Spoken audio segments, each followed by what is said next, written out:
이 드라마 속에서 이성계의 역할을 했던 배우들이 많이 등장을 했습니다. 기억에 남는 장면은 바로 이 한경도 사투리 쓰는 장면이에요.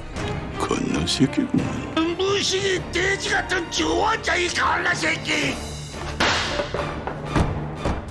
한경도 출신, 시골 무장 출신으로서 좀 더 강인하고 장군의 이미지하고도 잘 맞물리는 그런 모습을 보여주는 것 같아요. 그런데 이제 이성계는 의외로 왕에 오르는 과정에서는 소극적인 모습을 보여요. 결정적인 것은 그 당시에 이 신하들이 옥새를 가지고 이성계의 집을 가게 되는데 이때 불같이 화를 냅니다. 결과적으로 이성계가 이렇게 왕이 되는 그 과정에서 실록의 기록은 본인은 하기 싫었지만 그 신하들이라든가 백성들의 추대를 받아서 됐다.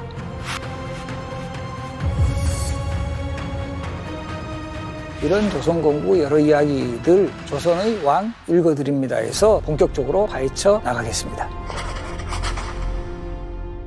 안녕하십니까. 건국대학교 사학과 신명주 교수입니다. 1388년 위화도 해군 이후에 고려를 대표하는 무장이었지만 결과적으로 보면 고려왕의 명령을 어긴 역적이 되어가지고 개경으로 향하는 그 이성계의 모습. 이성계가 말머리를 돌렸다는 소식을 들은 우왕은 상당히 당황했고 이성계를 잡기 위해 반란군을 잡은 자들에게는 큰 상을 주겠다라고 여러 가지 당근책을 썼지만 결과적으로는 되지를 못했어요.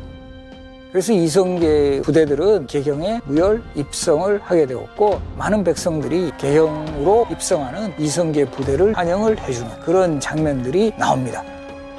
그래서 이성계의 대군이 이제 개경으로 들어왔을 때 우왕이 가장 자신이 믿었던 인물이 최영 장군이거든요. 그래서 이 최영 장군을 의지를 했지만 최영 장군이 나이가 73세예요. 73세면 칼 들기도 힘들어요. 그때도. 그런데 드라마 같은 데 보면 최영 장군하고 이성계 장군이 1대1로 막 싸우고 이런 모습들은 큰 과장이다 이렇게 생각을 하시면 되고 또 이 최영 장군의 존재는 이성계 장군의 입지에 상당히 부담이 돼요. 그래서 결과적으로 유배를 보냈다가 처형을 하는 그런 모습도 나오고 그리고 이제 이때 이 최영 장군하고 또 관련되는 이런 대표적인 어록이 크게 두 가지가 있어요. 황금보기를 돌같이 하라. 최영 장군이 집안에서 내려오던 가훈이었고요. 또 최영 장군에 얽힌 대표적인 이야기가 내가 평생에 탐욕이 있었다면 내 무덤에 풀이 자랄 것이요 탐욕이 없었다면 풀이 자라지 않을 것이다.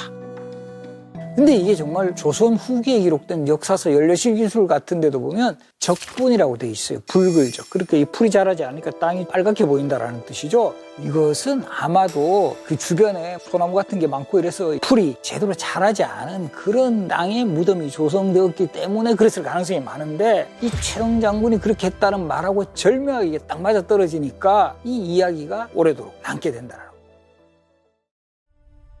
이렇게 완전히 권력을 장악한 이성계는 우왕을 폐하고 우왕의 아들인 9살의 창왕을 왕에 올려요.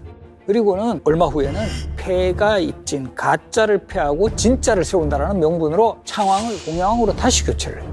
우왕은 원래 공민왕의 아들이 아니라 신돈의 아들이다라는 이야기가 계속 떠돌았어요. 왜 그러냐면 계속 공민왕이 자식이 없었는데 이 신돈이 공민왕하고 아주 가까웠을 때 신돈이 반야라는 여인을 첩으로 공민왕에게 바쳐요. 이 공민왕이 후궁이 되는데 이 반야하고 혼인을 한 후에 바로 낳은 아들이 우왕인데 그 사람들이 수근수근거리기는 저거 공민왕 아들이 아니라 저 신돈이 미리 임신시킨 아들이다. 그래서 우왕한테는 항상 신우라는 명칭을 붙여요. 신돈의 우왕. 창왕도 그 아들이니까 다 이거 신돈 아들 손자다. 그런 가짜 왕을 없애고 진짜를 세운다라는 뜻으로 공양왕을 왕으로 올렸다는 것 자체가 이제 너는 잠깐 관리하고 있어라. 왕권을 행사하지 못하고 호수아병왕이 되는 거예요. 실제 왕의 호칭도 공양왕, 공손히 양보한 왕. 그럼 왜 그럼 이성계는 창왕폐위하고 바로 자신이 왕이 되지 않는가? 바로 이성계 입장에서는 창왕폐위시키고 본인이 왕이 되면 이 왕위를 찬탈하는 그런 모양새가 되거든요. 그러다 보니까 공양왕을 임시로 올리고 공양왕이 스스로 왕위를 양보하는 이거 우리가 선이라고 그래요. 찬탈이라는 방식보다는 선의를 받는 그런 방식으로 하면 그 이미지 같은 게 훨씬 좋아지고 이 세왕조 건국이라는 것도 훨씬 더 빛이 날 수 있다 이렇게 볼 수 있다는 거죠. 그래서 이렇게 완전히 권력을 장악했던 이성계, 그리고 이성계의 오른팔로 맹활약했던 불레인 정도전, 바로 이때 나온 게 바로 화전법이라는 전제 개혁이었습니다. 그리고 그 당시에 고문세족들이 대부분 그 땅을 점유해가지고 뭐 고려사 기록 같은 데 보면 그 고려시대의 부자는 진짜 부자예요. 조선시대 부자하고 비교를 하면 고려시대의 그 부자들은 땅의 경계가 산과 강으로 나눠졌다. 뭐 조선시대의 부자는 저까지 우리 땅이다 이런 정도라면 저들은 그냥 산하고 그냥 강을 하나 넘어야 그 땅이 될 정도로 많은 토지가 집중이 돼 있었다라는 거죠. 그래서 이 당시 고려말 그 소위 말하는 기득권 세력, 권문세족이라고 하는데 이들이 너무 토지를 많이 이제 점유를 해가지고 이 당시에는 그 토지를 가지고 있으면 백성들이 그 농사를 짓게 되고 이러면 거기에 대한 세금을 부담하는데 권문세족이 차지한 토지에 대해서 내는 세금은 거의 절반이에요. 바로 이 정도전이 주도해가지고 추진했던 화전법 체제에서는 10분의 1만 세금을 내면 되는 거예요. 이거는 뭐 지금도 우리 뭐 반값 등록금에도 엄청 좋아하는데 이거는 뭐 20% 세금 체제예요. 그리고 이제 화전법 실시하면서 옛 토지 대장은 개경거리에서 불살라버렸고, 그래서 이때 우리 중요한 게 전제개혁을 했다라는 거는 권문세족들의 힘을 확 빼고, 특히나 이때 고려 말에는 불교 세력이 되게 컸거든요. 특히 불교 사원들은 면세 면역의 특권을 가지고 있었는데 여기에 완전히 뭐 메스를 들이대니까 결과적으로 보면 불교 세력을 약화시키는 데도 아주 중요한 역할을 하는 것이 신흥 사대부 그리고 이성계 세력이 주도한 바로 이 토지개혁의 결과였다. 그래서 먹고 사는 문제에 대해서 상당히 편하게 해주니까 이 백성들이 지지하는 분위기가 보이는 거예요. 이제 마지막 단계만 남은 거예요. 이제 공양왕 아웃시키고 본인이 왕이 되는 소위 말하는 역성혁명, 바꿀력 성시성 혁명. 마지막에 그래도 의외로 정말 허수아비양이라고 생각했는데 바로 이 공양왕이 저항을 하는 거예요. 이 공양왕 입장에서는 자기도 폐위되면 죽게 된다. 이판사판으로 이제 이성계 세력을 견제하는 입장을 보이게 되는데, 그리고 이때 공양왕이 마지막으로 손을 잡는 데 있어서 중요한 역할을 하는 인물이 바로 정몽주입니다. 정몽주는 고려말 대표적인 성리학자로서 학문적으로도 뛰어났던 인물이었고, 정몽주라는 인물이 가지고 있는 정치적 영향력도 매우 셌고, 거기다가 정몽주는 고려 왕조를 지지하는 입장이었어요. 이제 정몽주와 정도전은 친구가 아니라 완전히 반대편에 선 치열한 경쟁자가 됩니다. 그래서 결국 이게 먼저 정몽주가 선수를 쳐요. 공양왕과 손을 잡고 정도전에게 죄를 씌워 유배를 보냅니다. 그리고 이들을 제거할 계획까지 세웠고, 그런 상황에서 또 이성계에게도 큰 변수가 생깁니다. 개경교회에서 사냥을 나섰다가 낙마사고로 병석에 눕게 되고 병란도라는 곳에 이제 있게 되는데, 이 공양왕과 정몽주가 이성계도 제거하려는 이런 입장을 보이게 되는데, 이때 짠 하고 등장하는 또 인물이 있어요. 누굴까요? 바로 이방원입니다. 이방원. 일단 아버지를 개경으로 모셔옵니다. 일단 이성계가 개경으로 와야 뭔가 구심점이 있을 거 아니에요? 그렇게 되면서 정몽주의 강한 이성계 일파 제거에 방어 정책을 수립을 한 거죠. 이방원의 행동 덕분에 이성계 세력이 다시 결집을 하게 되는. 이런 상황에서 이제 정몽주는 이성계 세력의 뭐 움직임이라든가 또 이성계가 어떤 그 생각을 하고 있는지, 그래서 문병을 핑계로 이성계 집을 찾아갑니다. 그래서 이성계를 찾아간 가장 큰 명분은 표면상으로는 병문안이에요. 근데 실질적으로는 내부의 어떤 동태를 염탐하러 간 그런 상황이었고, 이런 상황에서 이방원은 새로운 왕조 개창에 가장 걸림돌이 되는 인물은 정몽주라고 판단을 했고, 실제 정몽주 제거해야 된다고 그런 입장을 말했지만 이성계는 강하게 반대합니다. 이성계 입장에서는 정도전과 정몽주를 오른팔과 왼팔로 쓰려는 그런 구상을 했던 인물이에요. 이성계 입장에서는. 그런 입장에서는 정몽주를 제거하려는 이방원의 움직임에 제동을 걸었지만 이방원은 단독으로 거절을 합니다. 그때 이방원이 정몽주의 마음을 떠보기 위해서 지은 시조가 그 유명한 하여가.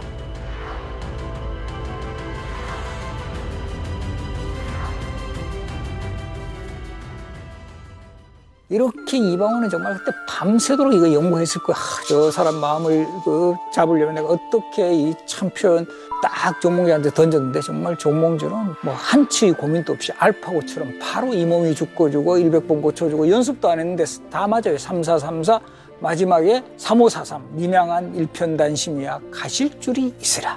nim양한 님이 뭐지? 이거는 조선이 아니다 고려다. 고려에 향한 나의 충절은 변함이 없다. 확실하게 마지막 정몽주 입장을 파악을 했고 이제 문병을 마치고 돌아가는 정몽주를 부하들을 시켜서 지금의 개성 선주교에서 내려친 철퇴를 맞고 운명을 냈고 그때 흘린 피가 지금 또 남아있다. 근데 이것도 뭐 실록의 기록에 보면 정몽주 선생이 도망을 가서 사실은 개성마을 동구에서 부하들에 의해서 칼에 찔려 죽었다 이렇게 나옵니다만은 이것도 야사에는 정몽주 선생이 죽은 곳에 결국 대나무가 또 자랐다. 그래서 선주교예요. 어쨌든 팩트는 이방원 세력에 의해서 정몽주 선생이 희생을 당했다. 근데 이제 반전이 또 일어납니다. 이 정몽주를 죽인 거에 대해서 이방원은 상당히 아버지한테 칭찬받을 줄 알았거든요. 그런데 막 이 소식을 들은 이성계가 불같이 화를 냅니다. 네 때문에 내가 이렇게 이미지 관리가 이렇게 됐다. 이 앞에 소개했지만 이성계 상당히 명분을 중시하는 사람인데 그만큼 이제 화가 났고 이 사건 이후로 방원은 이성계 입장에서는 제 컨트롤하기 힘드네. 그래서 이때 이후에 조선건국 그리고 조선건국 이후에도 계속 요즘 표현으로 하면 방원은 팽을 당하는 처지에 놓이게 되고 그 빈자리에 정도전 원톱 체제로 가게 되는 바로 그런 상황을 맞이하게 됩니다. 그래서 이 1392년 7월 17일이 조선건국일로 우리가 보고 있는데요. 그 전날 옥새를 들고 이성계의 집으로 이제 찾아간 신하들에 대해서 이성계가 그같이 화를 내지만 실질적으로는 왕이 되려는 그 수순에 불과했다. 그때 보면 퍼포먼스를 하는 거죠. 그때 그냥 냉큼 그래 너희들 이제 드디어 내가 원하는 것을 가져왔구나 이러면 포만 나잖아요. 막 계속 내가 뭐 이렇게 안 하려고 하는데 너희들이 이렇게 하면 어떡하냐고 막 화를 내는 그런 장면들이 나오는데 결과적으로 보면 옥새를 받아서 개성의 수창궁에서 즉위식을 올리게 됩니다. 그리고 이때까지 국호는 그대로 고려였어요. 그리고 이제 고려의 왕으로 궁궐에도 출퇴근하면서 나는 왕위를 빼앗은 사람이 아니다. 나는 선의를 받아서 왕이 된 사람이다라는 이미지를 이제 강하게 했고 특히 정도전과 같은 인물이 중심이 되어서 우리 국호를 그럼 뭘로 하지? 그래서 이때 중요한 게 조선이라는 국호에는 단군조선과 기자조선의 역사를 계승하자라는 의미가 담겨 있어요. 이때 또 중요한 게 고려 후기에 단군 신화가 본격적으로 우리 역사에서 소개가 돼요. 이련이 삼국유사에서. 단군 아래 우리는 한민족이다라는 그런 역사의식이 본격화됩니다. 거기다가 단군 조선 이후에 기자라는 인물이 바로 우리 땅에 중국의 선진 문화를 도입시켜줬다. 이 기자조선에서는 중국의 문화도 수준이 높은 문화국가로서의 의미가 있다. 그래서 단군조선의 조선과 기자조선의 조선을 따서 국호를 조선으로 했고 이게 형식상으로는 당시 중국의 황제인 홍무제의 결재를 받게 됩니다. 결과적으로 이 조선이라는 국호가 정해지고 조선건국에 기여한 공신책봉이 이루어지는데 근데 이때 보면 바로 이 왕자들은 대부분 제외돼 버려요.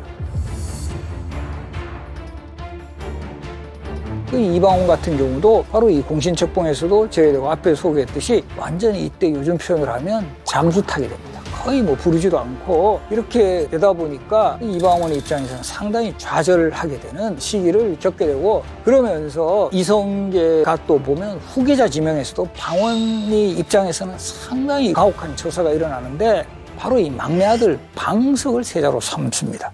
그래서 이성계가 이 조선건국에 있을 때 나이가 58세예요. 상당히 고령입니다. 그러니까 빨리 후계자를 지명을 해가지고 왕이 되는 수업을 받게 해야 되는데 이성계에게는 첫 번째 왕비였던 신의왕후 한시와의 사이에서 방후, 방과, 방의, 방간, 방원, 방현 이렇게 6명 계비인 신도왕후 강씨 사이에서 방범, 방석 두 아들을 두었는데 당연히 방후를 세자로 책봉하는 게 그냥 수순이에요. 적장장.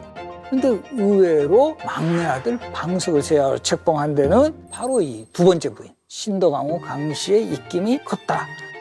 실제 기록에도 보면 방후를 세자로 결정하려는 그런 회의 소식을 문 뒤에서 엿듣고 눈물을 흘리면서 하소연했다라는 기록도 나오고요. 이거는 뭐 기록에는 나오지 않지만 이건 뭐 밤에 잠자리라든가 이런 데서 상당히 이성계를 막 이렇게 했을 거예요. 우리 막내 왕 안 시켜주면 나 죽어버려요. 막 이러면 이성계 입장에서 상당히 흔들리지 않아요? 이때 조선건국에 있을 때 나이가 58세인데 요즘 같으면 58세 같으면 뭐 짱짱이가 야 그러지 마 이러지만 그 당시 같으면 거의 뭐 한 70대 후반? 마음도 약해지고 알았다 해줄게 이렇게 된 거고 여기다 누가 가세하냐면 정도전이라는 인물이 방석의 세아 책봉을 상당히 찬성을 하고 나왔어요. 왜냐하면 정도전은 조선이라는 나라는 왕보다는 재상이 중심이 돼야 된다. 즉 신하가 중심이 돼야 된다. 가장 능력 있는 재상에게 나라를 맡기면 훨씬 더 좋은 시스템을 만들 수 있다. 그래서 나이가 많은 방과 같은 또는 방원 같은 세자보다는 아직 나이가 어린 방석 그때 11살이거든요. 손이 많이 필요한 이런 세자가 후계자가 되면 정도전 자신의 역할도 훨씬 커질 수 있다. 이런 판단에서 방석의 후계자 지명, 즉 세자 책봉이 이루어지게 됩니다. 이 과정에서 물론 방원은 철저하게 배척이 되었고요. 이후에 이성계가 왕이 된 후에 정도전의 역할은 더욱더 커지게 됩니다.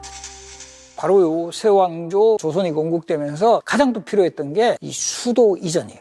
태조 이성계 입장에서는 개경이 별로 이렇게 마음에 들지 않아요. 개경이란 도시도 500년 가까이 고려 왕조의 수도였고 특히 개경의 귀족 세력들이라든가 이런 사람들 입장에서는 뭐 이성계같이 저 변방의 시골 출신 장군이 이제 새로운 나라의 왕이다. 이게 받아들여지지 않아요. 그래서 개경 근처 두문동이라는 곳에 있었던 관리들은 대부분 출사를 거부해버려요. 그렇게 해서 나온 유명한 말이 뭐가 있죠? 두문불출. 두문동에 살았던 사람들은 다 출사하지 않았다. 그래서 두문동 72연이라고 하는데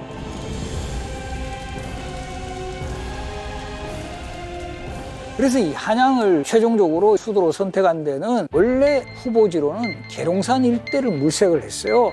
그러다가 그 하륜이라는 인물이 이런 풍수지리에 좀 능했던 인물인데 바로 지금의 서울 쪽이 좋다. 이 하륜은 근데 서울 지역 중에서도 무학, 지금의 안산이에요. 그런데 정도전하고 무학대사 이런 인물이 중심이 돼서 그래도 한양이 훨씬 더 수도에 적합하다라고 이제 의견을 제시했고 정도전의 건의를 받아들여서 한양이 최종적으로 결정이 됩니다.